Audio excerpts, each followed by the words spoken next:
voltar lá no nosso...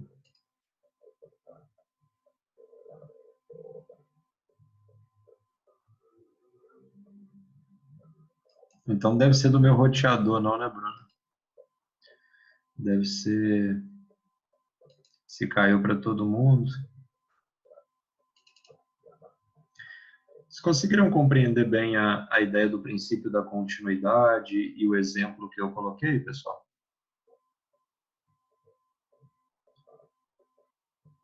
Sim, senhor. Ótimo. Agora vai ficar todo mundo atento ao princípio da continuidade, né, Augusto? Para quando com aquele aluno seu que falta muito, aí agora a explicação que vai dar para ele foi assim, pô, cara, você tem que dar Rapaz, eu recebi uma continuidade. mensagem hoje, rachei disso. É, fala aí, Tem um cara socializa. que treina com nós lá.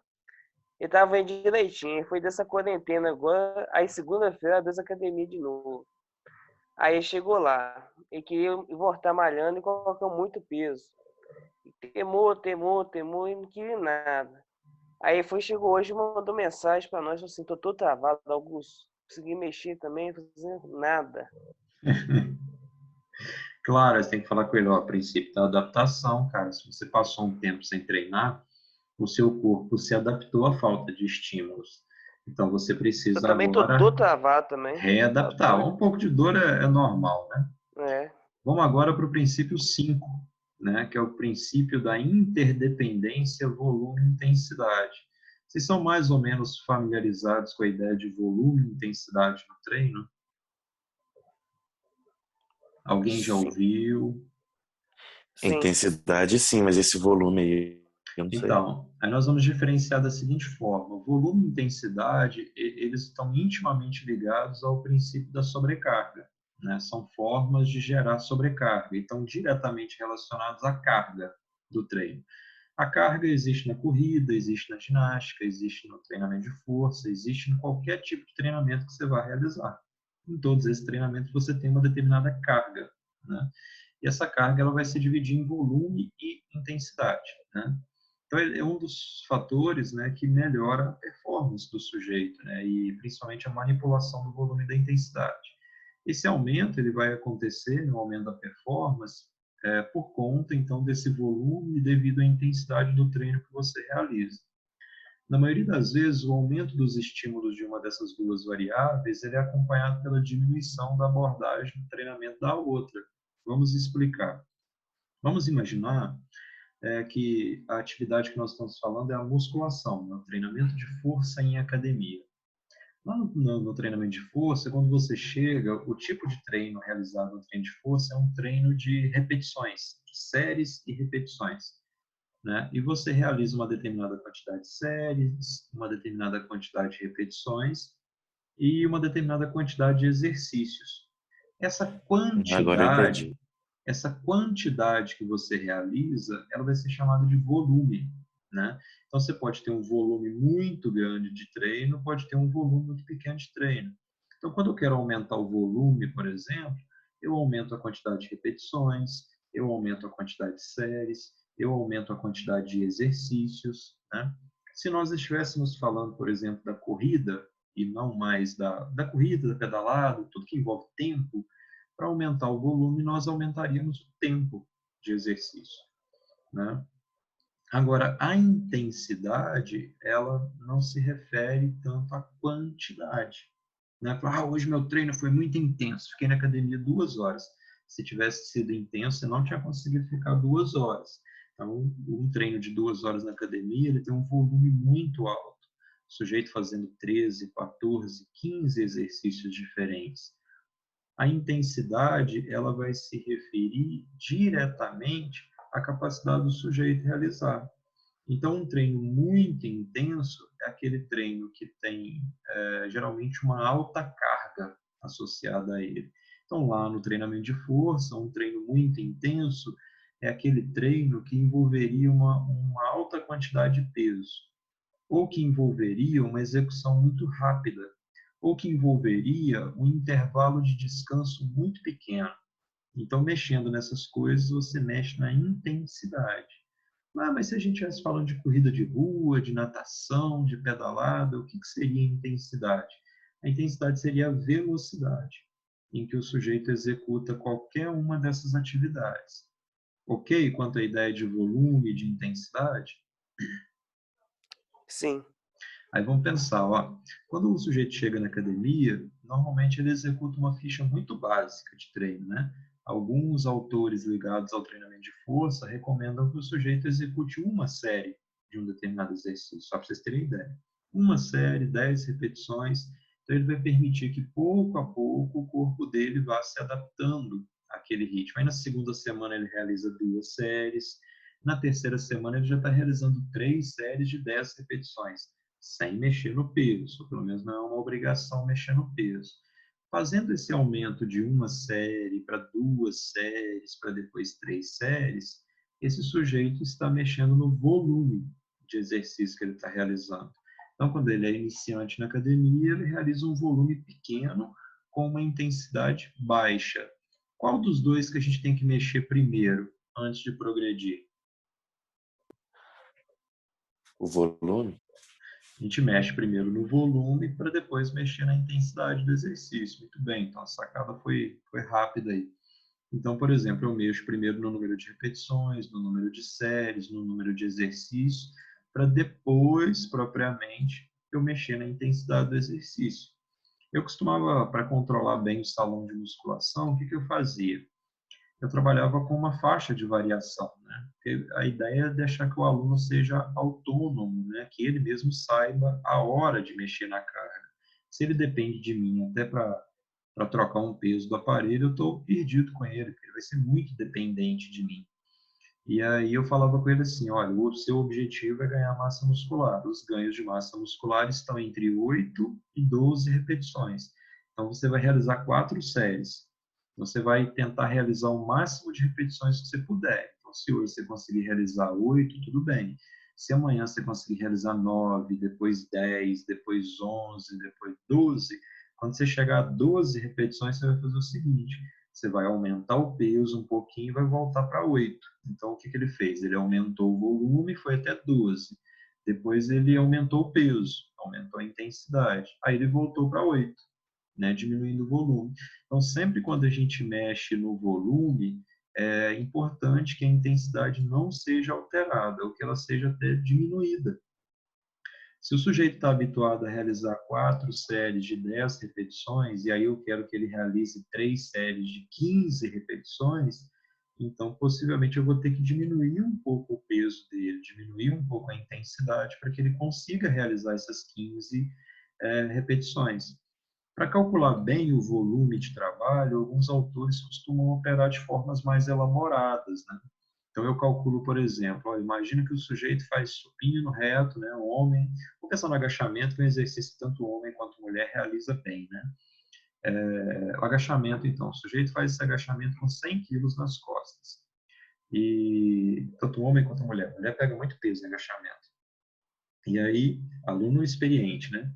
E aí, para calcular o volume de trabalho desse sujeito, eu vou multiplicar.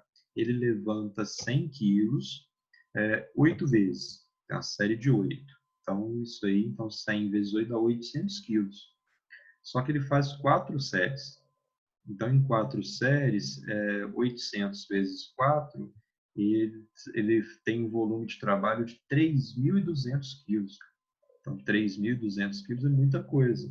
Então, no total daquela série, 100 quilos vezes 8 vezes 4 séries, ele tem um volume de trabalho de 3.200 quilos. Se eu aumentar isso para 10 repetições, ele vai chegar a 4.000 quilos de volume. Então, como é que eu sei se eu estou aumentando o volume e diminuindo a intensidade? Quando eu faço a multiplicação. Agora, eu vou imaginar que ele vai fazer 20 repetições com 50 quilos, ao invés de 100. Então, ele, em cada série, né, 15 vezes o 50, ele vai ter, em cada série, 1.500 quilos. 1.500 quilos vezes 4 séries, ele tem aí 6.000 quilos de volume. Então, viu como é que o volume acabou aumentando quando eu diminuí a intensidade? Então, aumentou bastante o volume e diminuiu a intensidade de 100 quilos levantados para 50 quilos levantados. É coerente eu aumentar volume e intensidade ao mesmo tempo? Não. É um assassinato dos princípios científicos do treinamento esportivo. Vamos lembrar dessa parte em negrito aqui, ó. O aumento dos estímulos de uma dessas duas variáveis é acompanhado da diminuição da abordagem e treinamento da outra. Se eu mexo em um, tenho que mexer na outra, né? Eu não posso mexer no mesmo sentido. Lá em 1984, o Tubino já dizia isso, né? Então é nossa obrigação saber disso hoje, ok? Então, um depende do outro. Eu não posso mexer nos dois como se eles fossem independentes, ok? Vamos passar para o próximo princípio.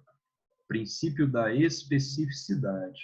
Aí o princípio da especificidade ele foi identificado pelo Estélio Dantas, né? Saímos agora daqueles princípios do Tubino e passamos para os princípios do Dantas aqui.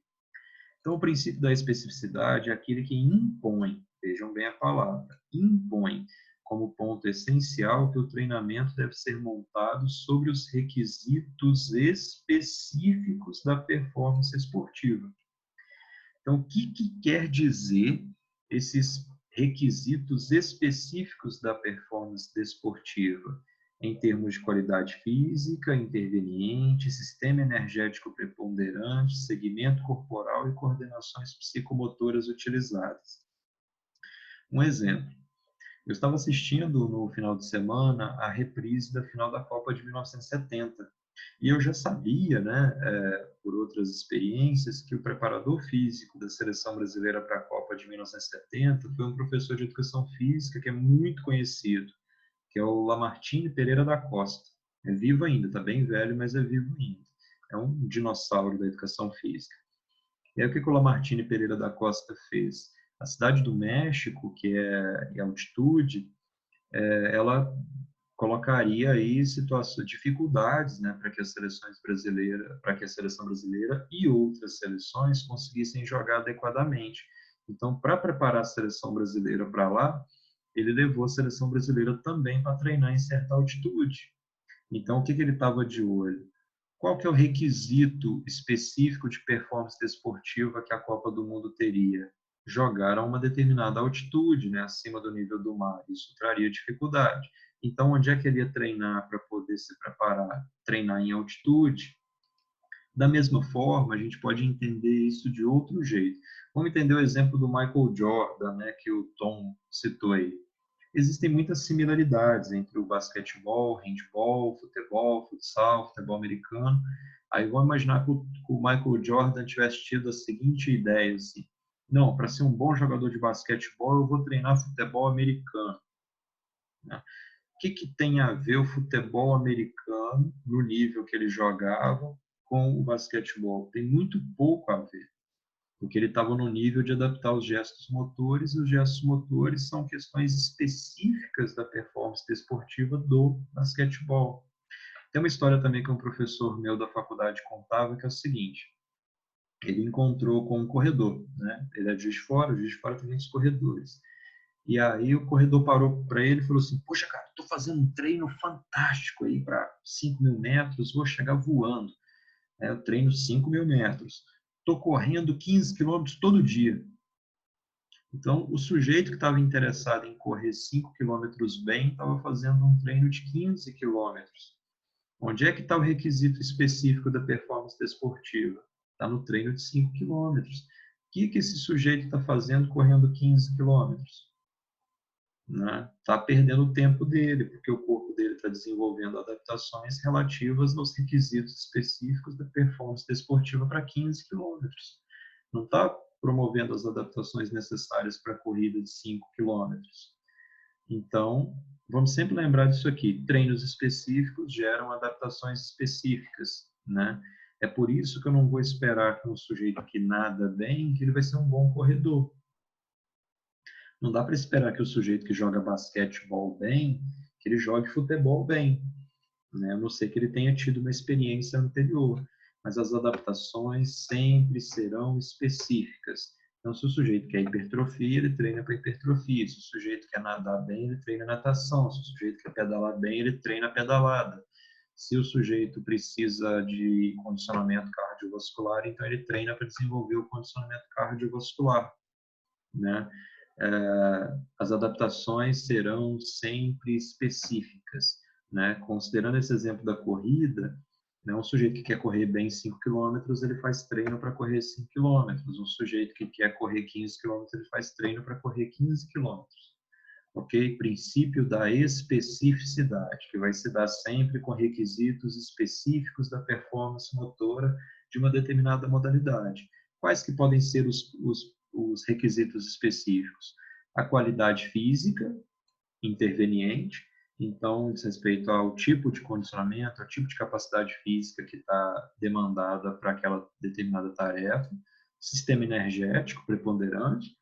Então, o sujeito quer correr 100 metros, não adianta ele correr 15 quilômetros, se ele quer ser um corredor de 100 metros, porque os sistemas energéticos são completamente diferentes. É aquela ideia do sistema anaeróbico, aeróbico, mas que eu estou só citando, porque vocês não têm a obrigação de saber disso agora. Segmento corporal, vai imaginar o seguinte, né? O sujeito é lutador de boxe, aí ele vai treinar as pernas, né? Então, será que treinando as pernas... É evidente que o sujeito tem também uma demanda de uso das pernas no boxe, mas é o principal uso, né? O sujeito focou todo o treino dele nas pernas. Será que é o principal uso? Será que ele treinar também a parte de tronco e membro superior não seria importante, visto que os golpes são feitos a partir de membro superior e tronco, né? Professor, Sim, é muito importante, assim, falando do boxe especificamente, é muito importante, sim, igual o senhor falou, né, de treinar membros superiores, tronco e tal, mas também a parte dos pés ali, quadril, são muito importantes, né, uma vez que muito do boxe, acho que consideravelmente, assim, pelos profissionais, 80% do trabalho durante uma luta de boxe é realizado pelas pernas e quadris. sim, eu entendo a colocação. Então, o que eu quero dizer é o seguinte: você faz o golpe, ele não é feito com as pernas, como é feito no Muay Thai, como é feito no kickboxing, como é feito Sim, no karatê. Então, a especificidade de trabalho, se o sujeito trabalhar só com a perna e não golpear, de fato, então talvez o trabalho dele não seja tão efetivo. Eu entendo a questão do boxe nessa questão aqui, ó, né? O uso de pernas entra como um requisito coordenativo muito importante para garantir não só a esquiva, como golpe e contragolpe. Então, o soco, na sim. verdade, ele não começa no ombro, né? Ele começa com um bom apoio de pernas para que ele tenha força e precisão coerentes com a intenção. Mas não é desmerecer o trabalho de pernas no boxe, mas Ô, Não, era é... só professor, uma colocação mesmo, Sim, assim, só sim, uma eu entendo que você observação. tem experiência. Pode falar. igual eu tava vendo o filme, o cara, ele é lutador de boxe, só que não tem, tipo assim, agilidade, essas coisas assim. Aí ele fez treino específico só pra força bruta, esses negócios assim. Então a Sim. maioria das lutas dele era ganhar só por nocaute. E o soco dele é mesmo com o caminhão batendo na pessoa. Lembrando da frase do Muhammad Ali, Isso, né? Rock. Você tem que... Esse filme mesmo, você tem que fazer o cara sentir como se o caminhão estivesse batendo nele. Então, Tá ele vindo a sequência do filme desse. falava da leveza, né, necessária, mas que você tinha que ter uma precisão muito grande, né, nos golpes ali para garantir. Mas a ideia não é desmerecer o trabalho de perna lá do boxe. Eu também já vi muitos filmes, né, que o principal do boxe estava no jogo de perna, mas eu não confio muito que o principal do boxe esteja nas pernas, não. Visto o tipo de segmento corporal que é utilizado para os golpes, né, a perna tem um trabalho coordenativo, né, o sujeito fazer esquiva, fazer o contragolpe, né, e num tempo necessário ali para se garantir a efetividade dos golpes, né. Seria a mesma coisa, por exemplo, da gente considerar uma luta que tem sua base colocada nos chutes, né, como o taekwondo, por exemplo, e o trabalho ser focado nos braços, né? Aí fala assim, não, mas o braço é muito importante porque também é permitido dar soco. É permitido dar soco, mas quem que vai garantir a grande maioria dos golpes utilizados no taekwondo é perna, né? Apesar do nome da arte marcial ser o caminho pelos pés e pelas mãos, mas a ideia é que as pernas é que centralizam toda a efetividade. Então, o princípio da especificidade. Treinos específicos geram adaptações específicas de acordo com o que se quer para um É tipo, determinado o momento. treinamento daqueles Shaolin lá do Japão é incrível, né? Desde criança, treina todas as partes do corpo, eles conseguem quebrar madeira até no pescoço.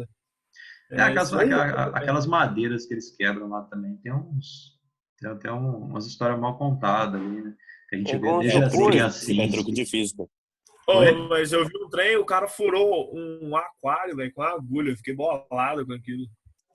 Então, mas ali também você pega o vídeo que deu errado, ninguém nunca vai postar, né, cara? Professor, e Pessoal, tem também principalmente no karatê que eles fazem muito, que é quebrar aquela tábua de madeira que apoia no sim, chão e sim. bate. Eles deixam poucos centímetros do chão para na hora que bater eles usarem a velocidade, mesmo sendo poucos centímetros, do impacto para ajudar a quebrar, não só com a força deles. Você vê que tem as tabuazinhas que as crianças bem pequenininhas lá, com um pouco de Sim. esforço, claro, elas conseguem quebrar. O Taekwondo também tem disso, né? Tem essa demonstração sem interação. Vamos para o próximo princípio. Saímos do princípio da especificidade, agora vamos para o princípio aqui do Gomes da Costa, né? Que é o princípio da variabilidade. Esse princípio ele é muito importante, mas a gente precisa compreender a maldade que está colocada nele. Ó. Quanto maior for a diversificação desses estímulos, vamos ler o que está lá no final, maiores serão as possibilidades de se atingir uma melhor performance. Então, não lê o que está dentro do tracinho, não, tá?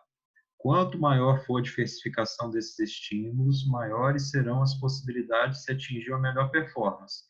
Aí você vai pensar assim, pô, maravilha então, né? Vou treinar musculação num dia, natação no outro, ciclismo no outro, basquete no outro e, sei lá, escalada no outro. Né? Você vai ter muitas adaptações? Claro que você vai. Só que será que o seu corpo vai entender ao que ele tem que se adaptar? Né? Seria a mesma coisa que a gente pensar no caso do lutador, né? Que a gente citou vários exemplos de luta. Eu treino Muay Thai num dia, boxe no outro, Jiu-Jitsu no outro, Karatê no outro, tal. Será que eu dou conta de tudo isso? Será que meu organismo consegue passar por aquela síndrome da adaptação geral? Consegue fazer a supercompensação? Então agora a gente vai ler o que está dentro do tracinho aqui, ó. Agora a gente vai ler a maldade, ó. Quanto maior for a diversificação desses estímulos, é óbvio que estes devem estar em conformidade com todos os conceitos de segurança e eficiência que regem uma atividade. Aí sim, maiores serão as possibilidades de se atingir uma melhor performance. Mas entendam que essa variabilidade não são necessariamente atividades diferentes. Você pensar na variabilidade dentro de uma mesma natureza de treinamento. Então, o sujeito treina musculação, como é que eu consigo garantir uma variabilidade de estímulos dentro da musculação? O sujeito treina luta, como é que eu consigo garantir uma variabilidade de estímulos dentro da luta? O sujeito treina corrida, como é que eu vou garantir essa variabilidade? Fala, Tom. Professor, tem uma frase do Bruce Lee que eu acho que encaixa nisso aí também, que ele falou na entrevista que não se deve temer um homem que treinou 10 mil chutes, e sim um que treinou o mesmo chute 10 mil vezes. Aí podemos fazer algumas interpretações a respeito, né? Quando a gente treina o mesmo chute 10 mil vezes, então aquele gesto ele está muito automatizado, certo? Então aquilo ali eu estou craque na execução daquele Certo. negócio. Mas vamos pensar na complexidade de uma luta. Então, será que não seria muito importante eu ter diversas saídas para diversas situações? Mesma coisa. Então, eu venho mais forte do jiu-jitsu, né? Então, lá no jiu-jitsu, é evidente que você precisa ser muito bom em alguma coisa. Eu era muito bom na guarda, né? Então, lá na guarda, eu me virava muito bem. E aí, o que eu treinava? Eu treinava aquelas coisas que eu não era muito bom ainda, né? Eu treinava aquilo em que eu tinha que melhorar um pouco. Só que as situações da luta, elas trazem certa imprevisibilidade. Então, se eu tivesse uma receita só, pode ser que eu não saísse de uma determinada situação, né? Então, a frase do Bruce Lee tem que ser interpretada aí. Pode falar, Tom. Sim. Não, era só isso mesmo. Só para falar que eu entendi. Ótimo. A mesma coisa, vamos pensar no futebol, por exemplo, né, como modalidade esportiva. Eu não vou sempre chutar da mesma posição, eu não vou sempre chutar a bola no mesmo ângulo, ela não vai percorrer a mesma trajetória. Então, eu preciso ter diferentes saídas, né? Como diz o pessoal que é comentarista, né? Eu preciso ter recurso, né, cara? Se eu tiver recurso ali, eu consigo sair de diversas situações. Eu estou vendo um vídeo do Ronaldinho Gaúcho. Ele tinha muito recurso, né? Tem uma determinada situação que ele faz um passo de costas, cara. Assim, ele se vira dentro daquela situação. Ele necessariamente precisou treinar aquilo, ele ficou ali treinando para poder executar bem feito. Uma determinada maneira de bater na bola, é claro que ele tinha uma coisa que era só dele, uma característica ali. Então, o princípio da variabilidade é aquele que eu preciso variar a maneira como os estímulos são dados. E isso pode ser feito dentro da mesma atividade, né, para garantir uma adaptação específica naquela atividade. Ah, mas meu aluno, ele não quer hipertrofia, ele só quer fazer atividade física. Ah, cara, então tudo bem, eu posso ir na academia com ele 3 vezes na semana, 2 vezes eu posso ir correr, aí um dia ao invés de correr eu posso ir pedalar com ele, aí ao invés de ir pedalar eu posso ir nadar com ele, não tem problema, se o cara quer ser fisicamente ativo, então divirta-se com a atividade, que eu acho que é o mais importante. Né? Agora não dá para ele ficar trocando de atividade a cada semana para garantir variabilidade. A ideia não é essa. Lá na musculação, por exemplo, eu posso mexer no ângulo do exercício, eu posso mexer no intervalo, eu posso mexer no tipo de aparelho que o sujeito usa para fazer o exercício. Tudo eu posso mexer na ordem dos exercícios, eu posso mexer nos grupos musculares que ele exercita, então eu posso mexer na velocidade de execução do exercício. Tudo isso eu estou garantindo certa variabilidade. Né? O sujeito sempre treina peito e ombro na segunda, não, agora você vai treinar peito sozinho, agora você vai treinar costa sozinho.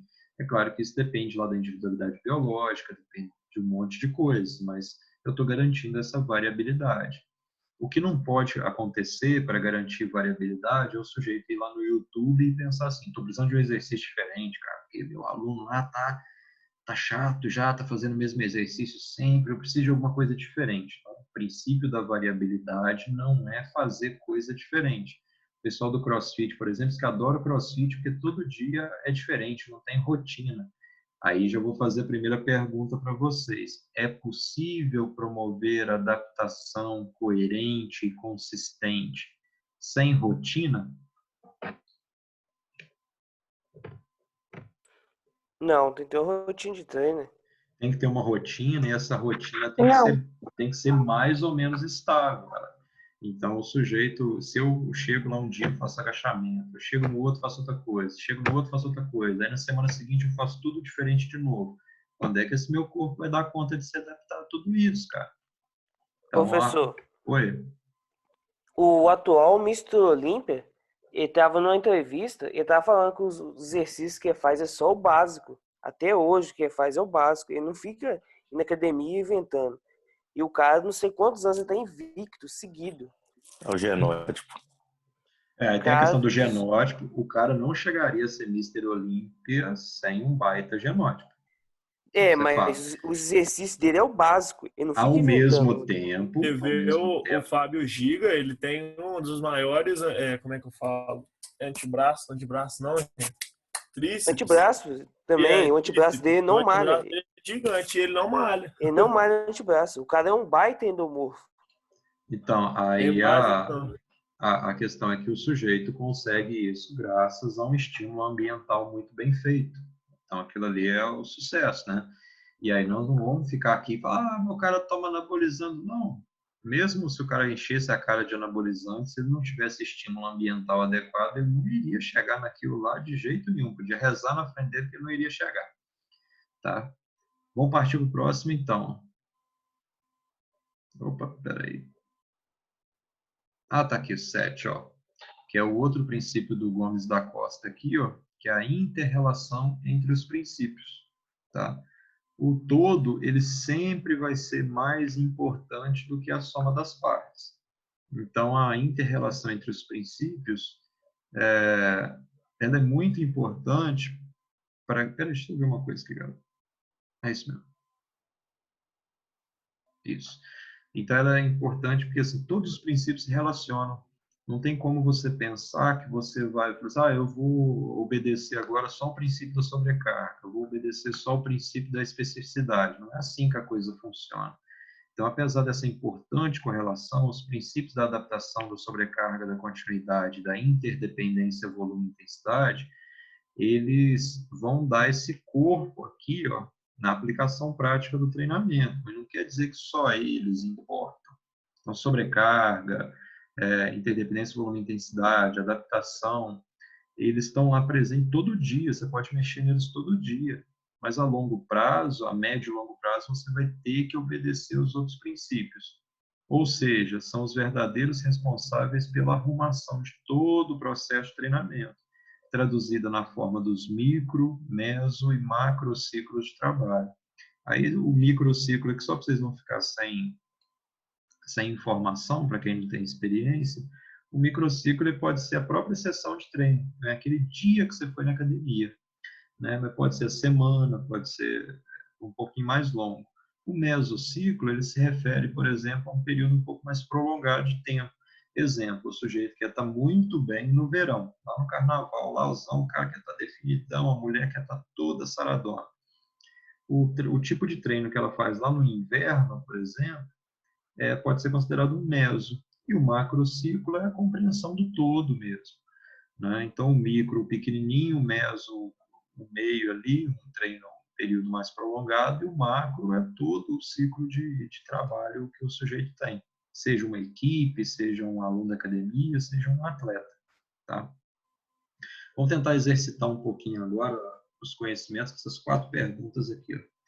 Vamos pensar na primeira aqui. Eu preciso que vocês tentem responder utilizando os princípios, tá? Então, vamos tentar incorporar os princípios nas respostas. Primeira pergunta.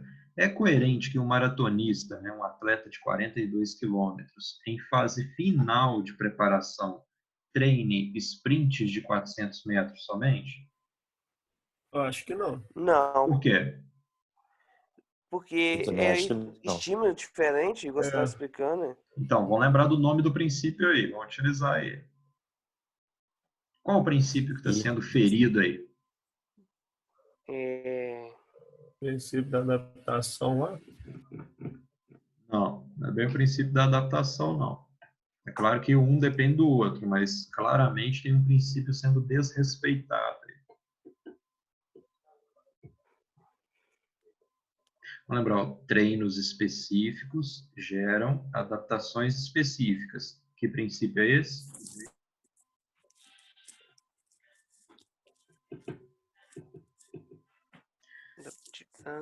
Princípio, aí é uma palavra grande, princípio da especificidade. Então, se o cara quer eu não ia lembrar essa palavra, não. Você está consultando o treino, abre o treino, isso. Ó, atleta de 42 quilômetros precisa treinar o quê? Não quer dizer que ele só vai treinar 42 quilômetros, não. Tem variações permitidas dentro da corrida. Mas dizer que é o treino de 400 metros que vai fazer diferença nos 42, aí é um pouco demais. A não ser que ele treine 50 tiros de 400 metros. Aí estou falando de outra coisa, né? Mas não é isso na fase final da preparação dele que vai garantir isso. Treinos específicos geram adaptações específicas. A mesma coisa se ele quiser correr bem os 42, de repente resolve pedalar. Vou pedalar para me preparar. Não vai funcionar muito bem, né? Pergunta 2. É coerente que alguém, iniciante, que necessite, ele não quer não, tá? Ele necessita perder peso. Aí eu coloquei aqui, para não ter problema, tá? Com o devido acompanhamento nutricional. Faça treinos buscando hipertrofia muscular? Não. Por quê?